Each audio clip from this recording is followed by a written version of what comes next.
They just wheeled me out of another scan, and the room feels smaller than it did an hour ago. The doctor stood at the foot of my bed and said the word serious like it was just another technical detail, like he was describing a software bug instead of the inside of my chest. I watched his lips move, and all I could think was, where are you? I have built companies that move faster than governments. I have solved problems people called impossible, but right now I cannot make you walk through that hospital door. The machines beside me are beeping with a rhythm that does not feel loyal. It feels temporary. And I hate that I am suddenly aware of time in a way I never was before. They are running more tests. They are using careful voices. Careful voices scare me more than bad news. Do you understand what it feels like to hear careful voices when your body is no longer guaranteed to cooperate? I keep looking at my phone, even though I know you have not called. It is face down on the table beside me, and every time it vibrates my heart jumps in a way that hurts more than the illness itself. I have faced rockets exploding midair and billion-dollar failures without flinching, but the idea that you might not come is doing something to me I cannot control. I told myself I would never need anyone like this. I told myself love was optional, partnership negotiable, vulnerability inefficient. But here I am in a hospital bed with wires attached to my chest, and the only thing I want is your hand wrapped around mine. If something irreversible is happening inside me, why are you not here to see it? Maybe you are angry. Maybe you are tired of waiting for me to choose you fully. I know I have hesitated. I know I have kept one foot near the exit even when I promised I was all in. That is the truth no one sees about powerful men. We are terrified of losing control. And love demands surrender. Did you finally decide you were done trying to convince me that I deserved softness? Is this your quiet way of teaching me what absence feels like? The nurse asked if there was someone she should call. I said yes without thinking. I almost said your name out loud. I stopped myself because I suddenly realized I do not know if I still have that right. When did we become uncertain? When did I allow you to feel like you were competing with my ambition? I can negotiate contracts across continents, but I could not negotiate your fear that I would always choose work over you. And now I am lying here wondering if you are choosing distance over me. Listen to me carefully, because I am not good at saying this. If you are watching this, if somehow these words reach you before the doctors come back with their final conclusions, I need you to stay. Stay not just in this moment, but in this story. If something inside you still cares, quietly subscribe to this space where I speak only to you. And tell me where you are watching from tonight. I need to know what city holds the woman I cannot stop thinking about. I have not told you the real reason yet. They think it is stress. They think it is exhaustion. They think it is genetic. But I know there is more to it. For months I have felt something tightening inside me, not just physically but emotionally. The distance between us has been growing, and I pretended it was temporary. I told myself you were strong enough to handle my intensity. I never asked if I was gentle enough to handle your heart. What if this is my body forcing me to confront what I refuse to fix? The doctor said there is a risk if we delay treatment. Risk. That word usually excites me. Risk is where innovation lives. But this is not a calculated gamble. This is my life. And suddenly I am calculating something else. If I do not wake up from whatever procedure they are planning, what will be the last thing you remember about me? Will it be the night I pulled away from you emotionally, because I was afraid you were getting too close? Or will it be the way I looked at you when I almost said I love you and then changed the subject? Tell me honestly, if the roles were reversed, would I be at your bedside already? Would I have cancelled everything without hesitation? The answer shames me, because I know I would have tried to finish one more meeting first. I would have told myself there was time. I always assume there is time. Tonight the room feels like it is whispering that time is not loyal. It does not wait for clarity. It does not pause for pride. They are coming back soon. I can hear footsteps in the hallway. I am trying to be brave, but bravery feels different when you are alone. I need to know if you are walking toward me or away from me. Because if you are walking away, if you have already decided that loving me costs too much, then this hospital bed might become the place where I finally admit that I almost lost the only woman who ever made me want to slow down. I heard you. Even a single yes feels like oxygen in a room that has been stealing it from me all day. I keep rereading it like it is a promise, like it means you are closer than you were a minute ago. But my mind still won't let me rest. Because yes can mean you are listening, and it can also mean you are still far away, watching from somewhere warm while I lie here under fluorescent lights that make every fear look sharper. I need to know which kind of yes you are giving me. Are you coming, or are you only witnessing? They brought in another doctor, a different face, a different voice. The second one didn't bother with softness. He said we need to act quickly, and then he asked me about pain. Levels like pain is something that can be measured and managed with neat numbers. I wanted to tell him the worst pain is not in my chest. It is in the space where your voice should be. It is in the silence I keep hearing between my heartbeats. And it is in the sick thought that maybe you saw my name on your screen earlier, and you stared at it until it went dark, and you let it go because you were protecting yourself. I have always respected women who protect themselves. That is one of the first things I noticed about you. You don't beg. You don't chase. You don't threaten. You simply withdraw your warmth when you feel unsafe, and you have felt unsafe with me more times than I admit. Not because I yelled or demanded, but because I left you emotionally hungry. I fed you brilliance and left you starving for reassurance. Do you know what that does to a woman who has already survived disappointment? It turns love into a test. It makes every quiet moment feel like a verdict. I keep thinking about the last time we spoke. The way I sounded calm, almost detached. I told myself I was being mature. I told myself I was being rational. But I was doing something cruel without naming it. I was keeping you at a distance so I wouldn't have to face the risk of fully attaching. Because if I attach, I can lose you, and I hate losing. I hate it in business. I hate it in space. I hate it most in love, so I made you carry the uncertainty. I let you be the one who wondered. I let you be the one who lay awake. And now I am the one in a hospital bed, finally tasting the bitterness I served you in small, polite doses. The nurse just adjusted the IV and asked me if I feel anxious. I almost laughed. Anxious is a soft word for what is happening inside me. I feel like the universe is asking me a question I can't dodge this time. If you don't show up, will I finally understand what I did wrong? If you do show up, will I even deserve it? That is the conflict that is tearing me apart right now. I want you here, desperately. And I am terrified that if you come, you'll see me weak, and then you'll realize you've been loving a man who only looks unbreakable from a distance. There's a window in this room, but it doesn't open. The city lights outside look like another world. People are out there living as if tonight is guaranteed. I used to live like that too. Not because I thought I was immortal, but because I thought I could always fix things later. Love included. I treated love like an update I could push after the main release. I didn't realize love is not software. Love doesn't wait patiently in the queue. Love leaves when it feels ignored. I need to ask you something that may hurt. If you're not coming, is it because you don't care anymore, or because you care too much? Some women stop showing up when the pain becomes familiar. They don't want to add one more memory of begging. They don't want to sit beside a man who only becomes tender when he is afraid. Is that what you think I am? A man who only reaches for you when life scares him? Because if that is what you believe, I understand why you would hesitate. And it breaks me, because you're not wrong to question it. They said they might move me to another unit. They said there may be a procedure tonight. Tonight. Such a simple word. It used to mean dinner plans, a flight, a meeting, a new idea. Now it means I might be sedated while strangers make decisions about my body. And the thought that you might not be here when they roll me down that hallway is turning my stomach. I keep imagining a moment where I open my eyes afterward, disoriented, and the first thing I see is the empty chair beside my bed. And that image feels like a future I can't tolerate. I am trying not to spiral, but I can't stop my mind from doing what it always does, building models, simulating outcomes. Outcome 1, you come. You sit with me. You forgive me enough to stay. Outcome 2, you don't come, and I learn too late that pride is a terrible companion in a hospital room. Outcome 3 is the one I can't say out loud yet. The one the doctors are carefully circling around. The one where life makes a decision for me before I get to make one for us. You know what's terrifying? Not the possibility of dying. The terrifying part is realizing there are things I would want to say to you that I have postponed for months. I thought I was protecting myself. I thought I was staying strong.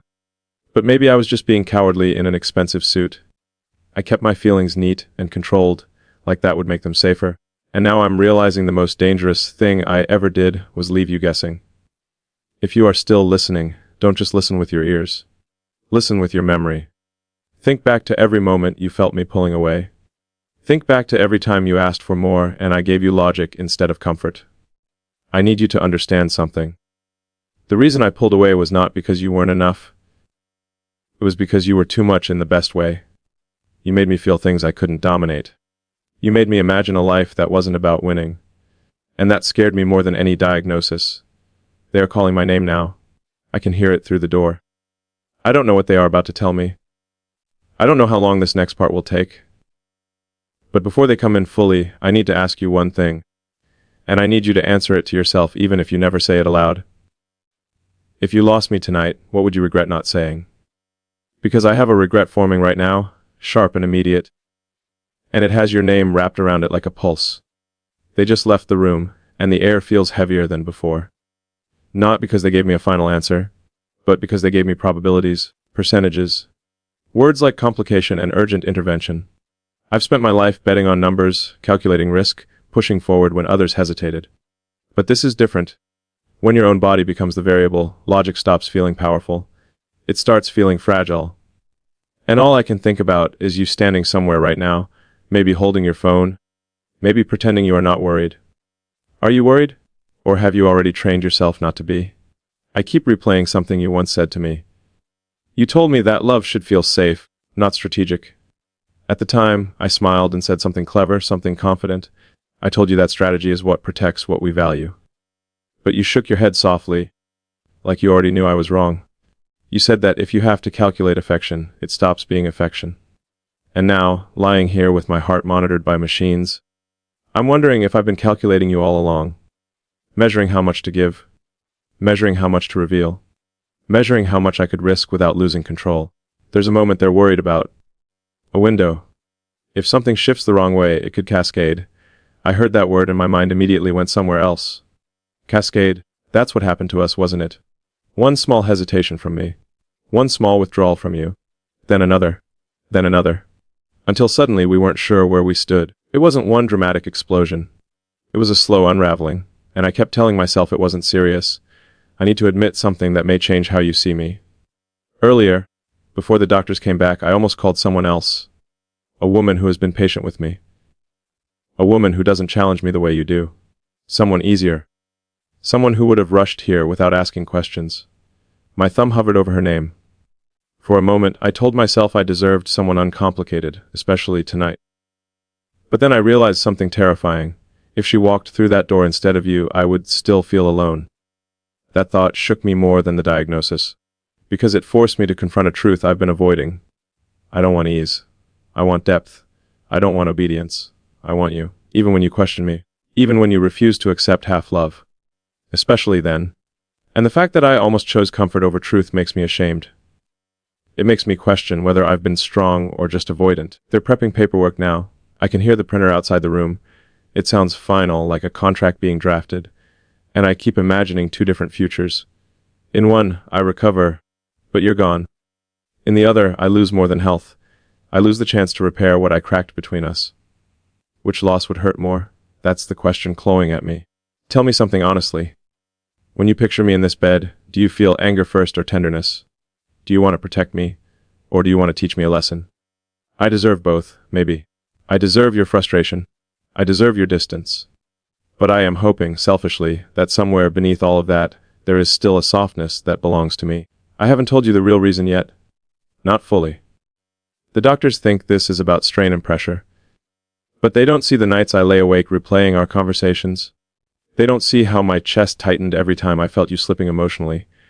They don't see how pretending not to care costs more energy than caring honestly. I have been fighting two battles. One public, one private. And the private one has been exhausting me quietly. If they take me in tonight, if they put me under, there is a moment before sedation where they ask you to count backward.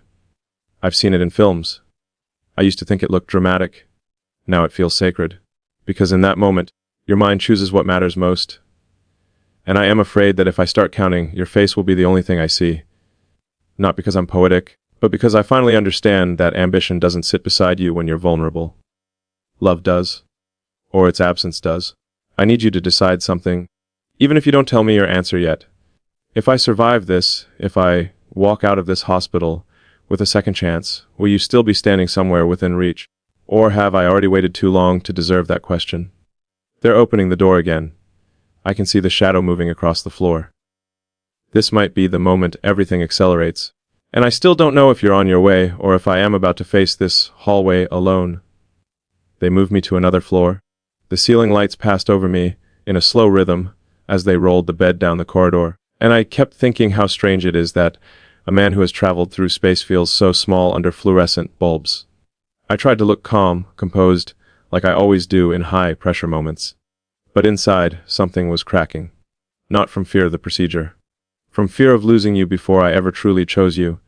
They asked if I wanted to call someone before we proceed. The question felt like a verdict. I held the phone in my hand for a long time. Your name sat there like a door. I wasn't sure I had permission to open anymore. Do you know what it does to a man when he realizes he may have loved too cautiously? When he understands that restraint which once felt powerful might have cost him the one person who made him softer. I keep imagining you hearing about this from someone else. Maybe through a message. Maybe through silence. And I wonder if your first thought would be concern or distance. Would you hesitate before coming? Would pride slow you down the way mine slowed me down so many times with you? There's a new detail now. They said the condition is unstable. That word doesn't just apply to my body. It feels like a description of us. Unstable. Not broken. Not gone. But fragile. One wrong move and it shifts. I am starting to see how I treated your heart like it could absorb infinite uncertainty. I assumed your strength meant permanence. I assumed your maturity meant patience without limit. That was unfair. And now I am facing what instability truly feels like. I need to tell you something difficult. When I felt you pulling back these past weeks, I convinced myself it was temporary. I even told myself that if you left, I would recover quickly. I am disciplined, I adapt. That is what I do. But lying here tonight, discipline feels useless. Adaptation feels empty. The idea of rebuilding without you feels like constructing something impressive but hollow. The doctor just mentioned risk percentages again.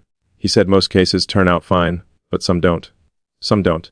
Those words echo in ways I can't ignore. Because what if this is one of those rare moments where the outcome changes everything? What if tomorrow looks different than I assumed?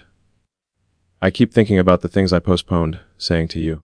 The way I almost told you I wanted a life that included your mornings, your routines, your quiet presence. I stopped myself because it felt too exposed, too permanent. And now permanence is staring back at me from the other side of a consent form. Do you know what hurts most right now? Not the IV. Not the tightness in my chest. It's the memory of the last time you asked me softly, where do I really stand with you? And I answered in abstractions. I spoke about timing, about growth, about complexity. I never said the simple truth. You stood closer to my heart than anyone else. I just didn't know how to say that without feeling like I was surrendering control. I am realizing something unsettling.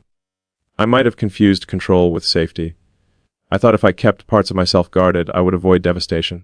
But guarding myself has created the very distance I feared. And now, in this hospital corridor, as they prepare to move me again, I feel the cost of that misunderstanding. If you walk into this room tonight, everything changes. Not because of drama, but because your presence would answer a question I've been avoiding. It would tell me that despite my hesitation, despite my emotional inconsistency, you still see something worth staying for. And if you don't walk in, I will have to confront the possibility that I waited too long to become the man you needed. They're about to take me into pre-op. The air smells sterile. The sounds are sharper. I'm trying to memorize this moment in case it becomes a dividing line in my life. Before and after. And in this dividing line, you are the only variable that feels more significant than the diagnosis. If I close my eyes in there and count backward, I need to know something.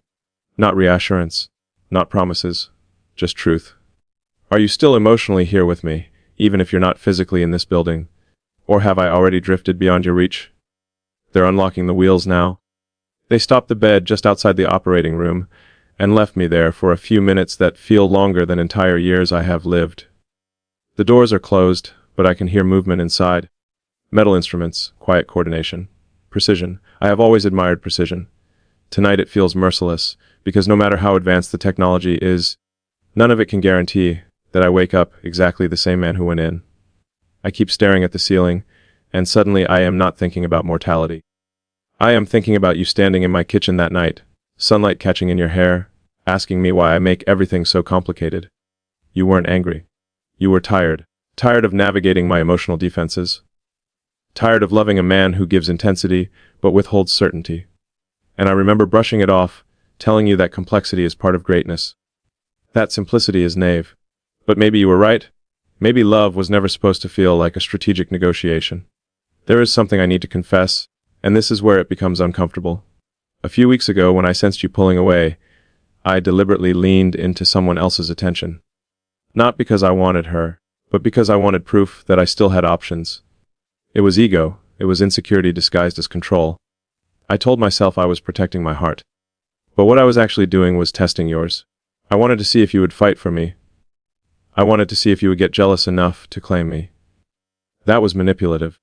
And I see that now in a way that makes my chest feel tighter than any diagnosis. You didn't fight. You didn't create drama. You simply became quieter. And that quiet frightened me more than any confrontation could have. Because quiet means withdrawal. Quiet means a woman deciding she deserves peace more than passion.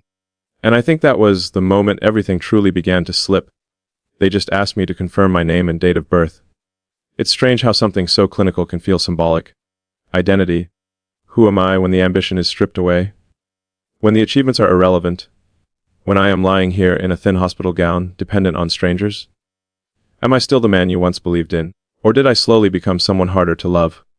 I haven't told you the real reason yet. Not fully. Around 30% of this is physical. The rest is emotional exhaustion. I have been carrying the fear that you might leave for months. Instead of addressing it honestly, I tried to outpace it. More work. More projects. More distractions.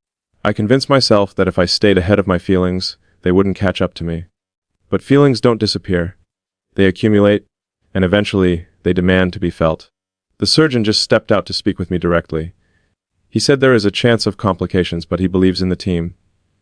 I nodded, but what I wanted to say was this: I am not afraid of complications in surgery. I am afraid of complications in love. Because surgery has protocols. Love has vulnerability. Surgery has controlled environments. Love requires surrender. And surrender has always been the hardest thing for me. Tell me something. If I survive this and I come back softer, less guarded, will you trust it? Or will you assume it's temporary? Will you think I am only tender because I was frightened? That is my fear. That even if I change, you won't believe it's real. And maybe you would be justified. They are opening the doors now. The lights inside are brighter. I can feel the cold air brushing against my skin. This is the turning point, isn't it? Not just medically. Emotionally. Because if I go in there, without knowing whether you are still choosing me, I am walking into more than surgery. I am walking into uncertainty about the only thing that ever truly unsettled me. Before they push me through, I need to ask you something that may feel unfair. If you had one chance to say what you have been holding back from me, would you finally say it? Or would you protect yourself again? They are moving the bed forward. The lights above me are blinding now. I am inside the room. Cold air, stainless steel masked faces. Everything is efficient. Everything is prepared. Except me. They're attaching more monitors, adjusting lines, speaking in calm, rehearsed tones. I used to think calm voices meant safety. Tonight they feel like distance. Because none of them know the storm happening in my chest that has nothing to do with arteries. They asked me if I was ready. I almost said no. Not because of the procedure. Because I am not ready to lose you without a clear answer. I am not ready to drift into unconsciousness while our last conversation remains unfinished. That feels more dangerous than anesthesia. There is something shifting in me right now. A clarity I resisted for months. When you started becoming quieter, I interpreted it as a challenge. I thought you were testing me. I thought you wanted pursuit. But maybe you were simply tired. Tired of loving a man who treated vulnerability like a limited resource. I kept offering you intensity, passion, intellectual connection. But I rationed reassurance. I withheld permanence. I convinced myself that keeping options open made me powerful. Lying here, I see the truth. Options are a luxury of the healthy. When your body becomes uncertain, you realize you don't want options. You want one person who refuses to let go. They're placing the mask near my face now, but they're still prepping. I have a few minutes. A few fragile minutes where everything feels suspended. And in this suspension, I need to admit something darker. Part of me believed you would always stay. That no matter how inconsistent I was, no matter how much I oscillated between closeness and distance, you would remain anchored. I admired your strength so much that I mistook it for infinite tolerance. That was arrogance. Because even the strongest woman reaches a threshold. Even the most patient heart eventually asks, is this love or am I just waiting? I keep imagining you walking into the hospital right now and being told I'm already inside. Too late for conversation. Too late for clarity. That image feels like punishment, not from you, from life. Because I had opportunities to choose you clearly, publicly, permanently. And I delayed. I told myself timing mattered. I told myself the world needed stability first. I told myself I would handle us after everything else was secured. But what if everything else was never the priority? What if I built empires while neglecting the only foundation that truly mattered? My heart monitor just spiked. The nurse noticed. She asked if I'm in pain. I said no. I didn't tell her that the spike happened when I imagined you deciding not to come. That maybe you're sitting somewhere thinking, he had his chance. And maybe you're right. Maybe I did. I need to ask you something uncomfortable. If I don't wake up the same man, if something changes in me, will you still recognize me? And if I wake up exactly the same, still flawed, still intense, will you believe I can love you differently? Or have I already exhausted your capacity to hope? There's a moment right before they begin where they ask you to count backward from 10. I used to think that was cinematic. Dramatic. Now it feels intimate. Because those final conscious seconds reveal your truth. And I know exactly what mine will be. It won't be about legacy. It won't be about achievement. It will be about whether I ever fully told you that I chose you. They're signaling that it's time. The mask is closer now. I can smell something faintly sweet, faintly chemical. My vision feels sharper, like it's trying to memorize the room. If you walk in after I'm under, will you stay until I wake up? Or will you stand there, conflicted, wondering if loving me has cost you too much already? They're asking me to start counting. 10. 9. And the only thing louder than the machines is the question I've avoided for months. Are you still mine, or did I lose you before I even understood what losing meant? 8. 7. The numbers dissolve before I finish them. There is a drifting sensation, like falling through water without knowing how deep it goes. Sound stretches. Light fractures. And in that blurred space between consciousness and surrender, your face is the last image that holds its shape. Not perfectly, not romantically, just honestly. The way you look at me when you're trying to decide if I'm safe to love. Then there is nothing, and then there is something. A distant beeping, a pressure in my chest, weight in my limbs. I am not fully awake, but I am not gone either. It feels like surfacing from somewhere darker than sleep. My first instinct is to move. My second instinct is to search. I try to turn my head. Everything is slow, heavy, fragile. The room is different. Recovery, dimmer lighting, quieter energy. I blink, trying to clear the blur. And there is a chair beside the bed. Empty. The sight of it hits harder than the surgery. I don't know how much time has passed. Minutes. Hours. I try to speak, but my throat is dry. A nurse notices I'm awake. She says it went well. Stable. They fixed what needed fixing. Her voice sounds distant. Because stability in my body means nothing if instability remains between us. I close my eyes again, not from sedation but from something heavier. I prepared myself for pain. I did not prepare myself for absence. But then I hear something. A shift. A breath that doesn't belong to the machines. I open my eyes slowly. You're there. Not close. Not touching me. Standing near the window. Arms folded. Watching. Relief crashes into me so fast it almost hurts. You came. Despite everything. Despite my hesitation. Despite my emotional inconsistency. You came. But your distance tells me something else. You're here physically. Emotionally, I'm not sure. I try to say your name, but it comes out weak. You walk closer, but not fully close. You ask how I feel. Your voice is calm. Too calm, mature, controlled. I recognize that tone. It's the one you use when you're protecting yourself. And suddenly the tension feels heavier than before the surgery. Because this is the turning point. You showed up. That means something. But you're guarded. That means something too. I can see it in your eyes. Concern, yes. But also caution. As if you're standing at the edge of a cliff, deciding whether stepping closer will cost you again. I want to reach for your hand. But I hesitate. That hesitation is the problem, isn't it? Even now. Even after everything. I am still calculating the emotional temperature before acting. I am still measuring risk. And I can see it in your expression. You're waiting. Waiting to see if I finally choose without fear. My voice is barely a whisper, but I force it steady. I tell you I'm glad you came. You nod. You say you weren't sure if you should.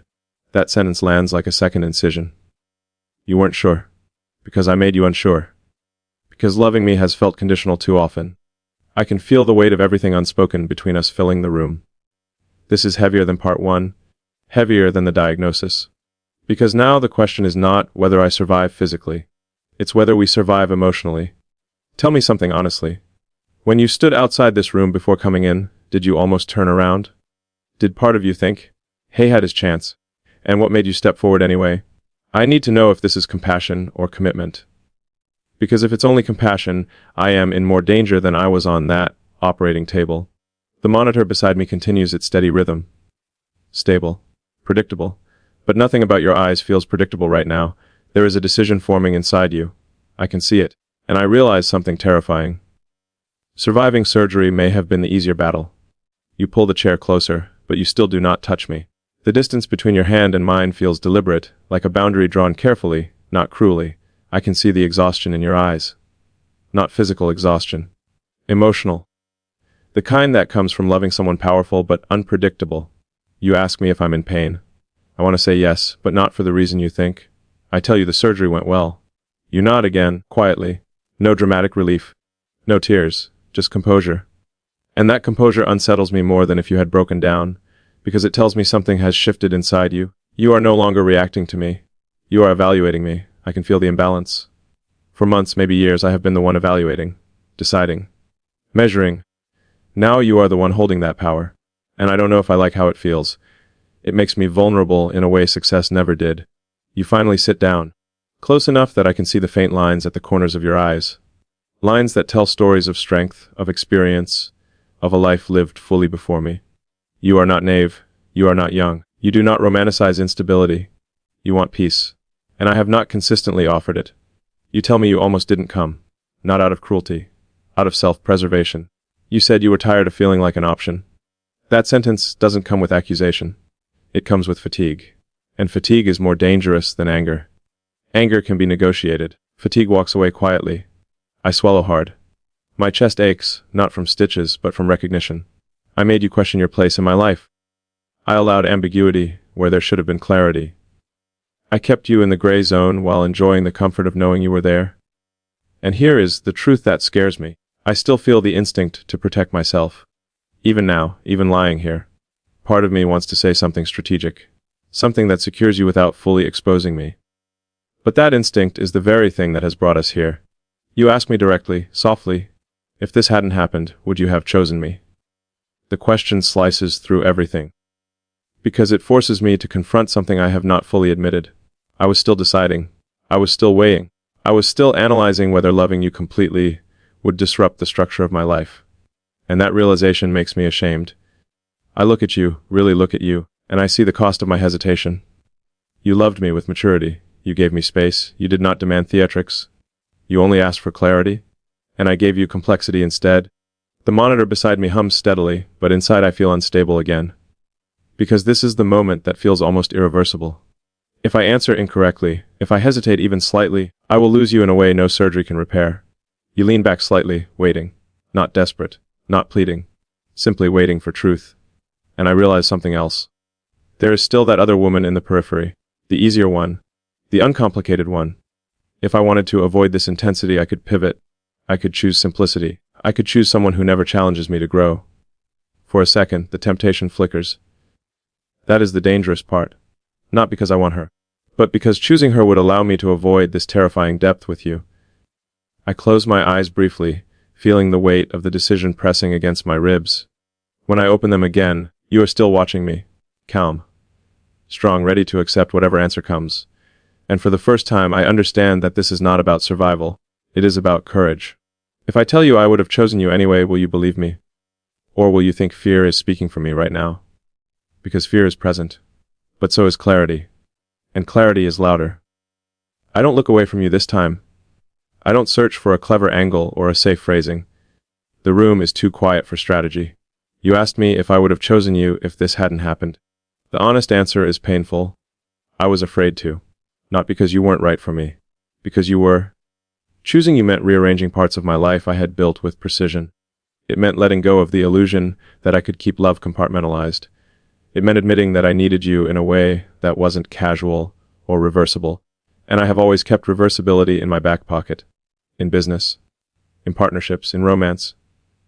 You don't interrupt. You just absorb. I tell you something I have never said out loud. I have been more afraid of needing you than of losing you. Because if I need you, then you have the power to devastate me. And I have built my identity around being unshakable. Your expression softens slightly, but it doesn't melt. You are listening carefully, evaluating whether this is a breakthrough or just a moment of vulnerability induced by fear. And then you say something that shifts everything. You tell me you love me, but you no longer trust me. That sentence lands harder than any medical prognosis. Love without trust is unstable. It survives, but it trembles. It questions. It waits for evidence. And I created that instability. Not through betrayal, through inconsistency. You tell me you never needed grand gestures. You needed certainty. You needed to feel chosen without competition. You needed to know that when things became difficult, I wouldn't retreat into logic and leave you alone in emotion. I feel exposed in a way I never have before. Because you are right. And here is where the tension rises. I want to promise you everything. I want to say I will never hesitate again. I want to declare permanence and sweep away your doubts. But declarations are easy in hospital rooms. Life outside is louder, faster, more demanding. You ask me quietly, when this crisis fades, will I still matter the same way? That question terrifies me. Because I don't want you to matter temporarily. I want you integrated. I want you woven into the structure of my future. But integration requires sacrifice. It requires priority shifts. It requires vulnerability sustained beyond emergencies. The other woman crosses my mind again. Not as desire. As escape. She represents simplicity. No history. No emotional reckoning. No accountability. Choosing her would be easier. Choosing you is braver. And bravery, I am realizing, is not about rockets or risk. It is about standing still in front of the person who can hurt you and saying, I am staying anyway. I reach for your hand. This time I don't hesitate. You let me hold it. But your grip is measured. Not tight, not loose. Testing. You tell me you need proof, not promises. Proof means consistency. Proof means clarity. Proof means action beyond this room. And suddenly the stakes feel almost irreversible. Because if I fail after this, I will not just lose you. I will confirm your deepest fear about me. The nurse enters briefly, checks the monitor, leaves again. The world continues around us, unaware that the real surgery is happening here. You lean closer and ask me something that makes my breath catch. If I walk away tonight, will you finally understand what you lost? That is not a threat, it is a possibility. And for the first time I see the edge clearly. Not theoretical, not dramatic, real. If you leave now, I will not chase with ego. I will feel the weight of my own delay. And I realize something terrifying. You are prepared to walk away with dignity. Are you already halfway gone? You don't pull your hand away, but you don't move closer either. That restraint is louder than any argument we've ever had. I can feel it in the way your fingers rest against mine. Present, but not surrendered. You are here, yet you are not fully staying. And for the first time, I understand that proximity does not equal commitment. You asked if you walking away tonight would finally make me understand what I lost. The truth is, I already understand. But understanding and changing are not the same thing. That is what frightens you. You look at me carefully, like you're measuring whether this version of me will survive outside these hospital walls. Crisis has a way of clarifying priorities. But life has a way of blurring them again. You don't want to be chosen because I'm scared. You want to be chosen because I'm certain. And here is where everything almost becomes irreversible. My phone vibrates on the table beside the bed. We both hear it. You glance at it, then at me. I know who it is before I even look. The easier option. The uncomplicated one. She heard about the surgery through mutual circles. Of course she did. Concern without history. Attention without accountability. For a split second, instinct whispers answer it. Keep all doors open. Maintain control. I see the shift in your eyes. Not jealousy, resignation. This is the moment. If I reach for that phone, even casually, even politely, something inside you will close permanently. Not loudly, not dramatically, quietly. With dignity. I feel the old version of myself rising. The one who never fully closes chapters. The one who likes having backup plans. The one who fears putting everything into one choice. And then I feel something else. Fear of losing you completely. Not because I'm alone, not because I'm weak, but because life without you would feel strategically successful and emotionally hollow. The phone vibrates again. I don't look at it. Instead, I press my hand slightly tighter around yours. You notice. The vibration stops. Silence fills the space between us. You ask me softly, are you done keeping options? There is no anger in your voice, just exhaustion. I answer slowly, deliberately. Yes. But even as I say it, I know this is the point where words are not enough. Because once we leave this hospital, the world will test that answer. Invitations will come. Distractions will reappear. Ego will whisper. And if I falter again, even slightly, tonight will have meant nothing. You lean back in the chair, studying me. You tell me you need to see consistency over time. You need to see me choose you in rooms where you're not present. You need to feel secure even when I'm at my strongest, not just when I'm vulnerable. That is a high standard, and you deserve it. But here's the part that almost undoes everything. A flicker of doubt passes through me. Not about you, about myself. Can I sustain this level of emotional exposure?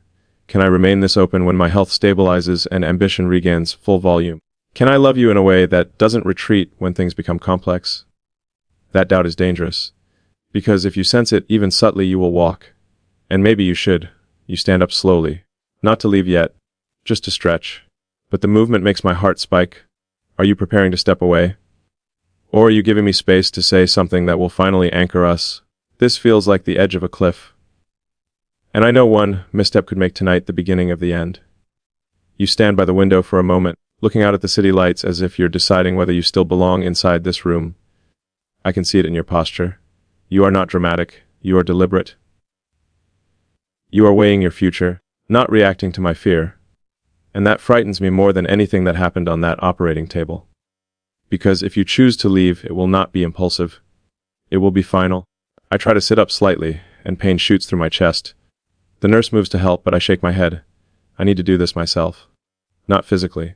Emotionally. I call your name again, stronger this time. You turn. Your eyes are softer now, but there is still a wall there. Not hostility. Protection. I tell you something I have never admitted. I am not afraid of losing success. I am not afraid of public failure. I am afraid of being emotionally ordinary.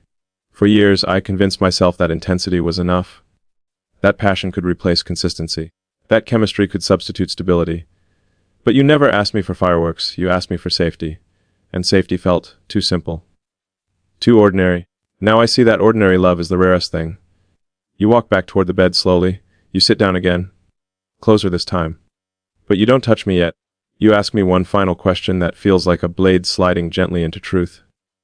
If I give you another chance, will you stop loving me like I'm temporary? The room feels smaller. Because that is exactly what I did. I loved you intensely, but cautiously.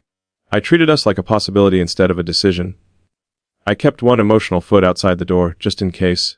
You tell me something else now, quietly. You almost said goodbye to me before the surgery. Not out loud. In your heart. You stood in the hallway and told yourself that if I came out unchanged, you would leave peacefully.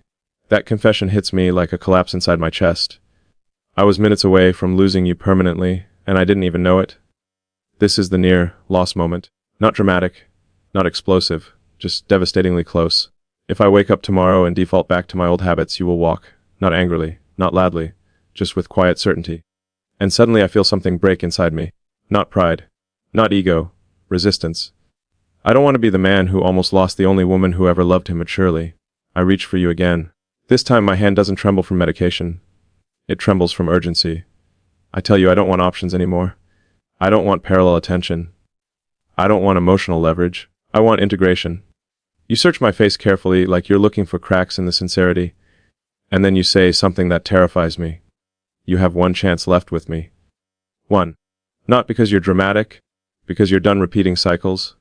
The weight of that sentence presses down harder than the surgery did. This is not romance now. This is decision. And I realize that if I fail after this, I won't just lose you. I will lose the last version of myself that still believes I can love deeply without destroying what I touch. You lean forward slightly, waiting. Not for promises, for transformation. And I know this is the moment where everything either rebuilds or collapses quietly. Your words are still echoing inside me. One chance left. You didn't say it with anger. You said it with calm certainty, and that makes it heavier. Anger can be softened. Certainty is harder to move. The room feels fragile now. Not tense in a loud way. Tense in a final way. Like we are standing at the edge of something that cannot be undone. You're close enough that I can see the reflection of the heart monitor lights in your eyes. You're not crying. You're not pleading. You're composed. That composure tells me you've already practiced walking away in your mind. And that realization does something to me I wasn't prepared for. I feel grief. Not for my health. For the version of us that almost died without me noticing. You said you almost said goodbye before the surgery. I keep replaying that. You standing alone in the hallway, deciding whether loving me is strength or self-betrayal. That image is unbearable, because I wasn't even conscious enough to fight for you. And now here we are. You ask me, what will be different? Not emotionally dramatic different. Practically different. When a woman like you asks that, she's not asking for poetry. She's asking for structure, for consistency, for proof that tonight will not fade into memory as just another intense chapter. I open my mouth to answer, but something stops me. Fear, not fear of losing you. Fear of failing you. Because loving you the right way requires sustained vulnerability. It requires me to stop oscillating between intensity and distance. It requires me to choose you in rooms where temptation exists. It requires me to close doors permanently. And closing doors has never been easy for me. You lean back slightly, sensing the pause. That pause almost costs me everything. I see it in your shoulders. In the subtle shift in your breath. You think I'm hesitating again. You think I'm calculating. And maybe I am. This is the emotional collapse moment. Not loud, not dramatic, but internal. Because I realize that if I don't step fully into this right now, you will walk away not out of anger, but out of wisdom. And you would be right. My chest tightens again, and for a moment I don't know if it's pain or panic. I look at you and I stop trying to sound strong. I tell you the truth without structure. I tell you I am terrified. Terrified that when I recover, ambition will try to reclaim priority. Terrified that I might default to old patterns. Terrified that I might hurt you again without meaning to. Your expression changes. Not disappointment, recognition. Because that is the first time I have admitted weakness without wrapping it in confidence. You move closer. Not dramatically. Just enough that our knees almost touch. You tell me something quietly that feels like both hope and warning. I don't need perfection. I need presence. Presence. Not intensity. Not brilliance. Presence. And I realize something almost devastating. I have given the world my presence more consistently than I have given it to you. Meetings, launches, deadlines. But when it came to us, I rationed attention. You take my hand fully now. No testing. No measured grip. Just warm. But then you say something that feels like a countdown. If I feel you pulling away again, even slightly, I won't fight this time. That is the near, permanent loss moment. Because I know you mean it. You won't argue. You won't demand. You'll just disappear from my life with dignity. And the thought of that silence feels worse than any prognosis they gave me. I squeeze your hand gently, not to hold you hostage, but to anchor myself, because this is the narrow bridge. Either I walk it fully, or I lose you quietly forever. Your hand in mine feels warmer now, steadier, but your words are still suspended between us like a final warning. If you feel me pull away again, even slightly, you won't fight. You'll disappear with dignity. I know you well enough to understand that this isn't a threat. It's self-respect. And that makes it sacred. The machines around us are steady, almost indifferent. They measure pulse, oxygen, pressure. They don't measure commitment. They don't measure the way a woman decides whether her heart is safe. That decision is happening quietly in you right now, and I can feel it. I tell you something I've never said in this way before. I don't want to love you from a distance anymore. I don't want to be admired by you.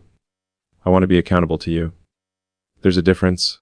Admiration feeds ego. Accountability builds partnership. I chose admiration too often because it felt powerful.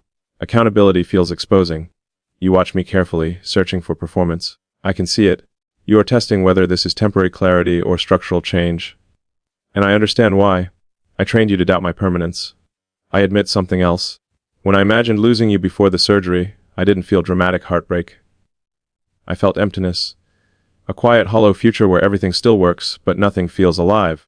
That scared me more than pain. Because emptiness is subtle. It doesn't scream, it just drains meaning. You lean closer, just slightly. Your knee brushes mine. It's a small gesture, but it carries weight. You're not fully convinced. But you're not closed either. I tell you that choosing you cannot be conditional anymore. Not dependent on crisis. Not fueled by fear. It has to be deliberate when I'm strong, not only when I'm vulnerable. I say it slowly, so there's no space for cleverness. Just intention. Your eyes soften, but you still ask one final question. Will you choose me when it costs you something? That is the real test. Because loving you properly will cost me comfort. It will cost me the illusion of infinite options. It will cost me the ability to retreat emotionally when things feel complex. I don't look away. Yes, not because I'm scared of losing you. Because I'm more scared of becoming a man who almost loved deeply and then let it slip away. You hold my gaze for a long moment. And for the first time tonight, I see something shift inside you. Not surrender. Hope. But it's fragile. And I know the next step will determine whether that hope grows or quietly disappears. You're still holding my hand when the room settles into a softer silence. The crisis energy has faded. No alarms. No urgent footsteps. Just the steady rhythm of recovery. And in that quiet, I realize this is where truth either survives or dissolves. You asked me if I would choose you when it costs me something.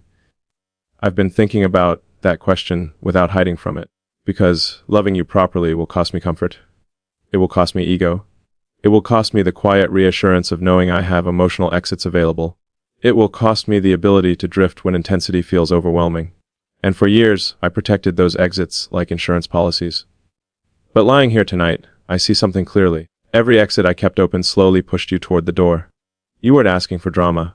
You were asking to feel safe. And I kept confusing safety with limitation. I thought commitment would shrink me. I didn't realize it would deepen me. I turn my head slightly toward you. The movement still hurts, but I don't look away. I tell you this is not about fear anymore. If fear were driving me, I would be clinging. I would be desperate. I would be promising the world in exchange for reassurance. That's not what this is. This is clarity. I don't want options. I don't want parallel attention. I don't want emotional leverage. I want you integrated into my life in a way that cannot be quietly undone. You search my face again, slower this time. Not scanning for weakness. Looking for alignment. You ask me what integration looks like. It looks like introducing you without hesitation. It looks like prioritizing your presence over appearances. It looks like choosing you publicly and privately. It looks like closing every other emotional door without resentment. I tell you something else, something that feels like the final surrender. I don't want to win at love. I want to build it. Winning is about dominance. Building is about partnership. And you were never asking me to dominate you. You were asking me to stand beside you. Your grip tightens slightly. Not dramatic. But certain. You tell me you are not promising forever tonight. You are promising effort, consistency, observation. You are giving me the space to prove that this isn't temporary clarity. And that feels fair. Not romanticized, not inflated. Real. I feel something settle inside me. Not adrenaline, not panic. Something steadier. A decision that doesn't need urgency to survive. I look at you and I say it without performance. I choose you. Not because I almost lost you. Not because I was scared. But because I finally understand that the only future that feels alive is the one where you are not standing at the edge wondering if you belong. You lean forward and gently press your forehead against mine. No fireworks. No grand gestures. Just warmth. And in that quiet contact I realize something profound. Surviving surgery was about skill. Saving us is about courage. You whisper that you're staying, not blindly, not permanently promised, but staying. And for the first time tonight, I don't feel unstable. I feel anchored.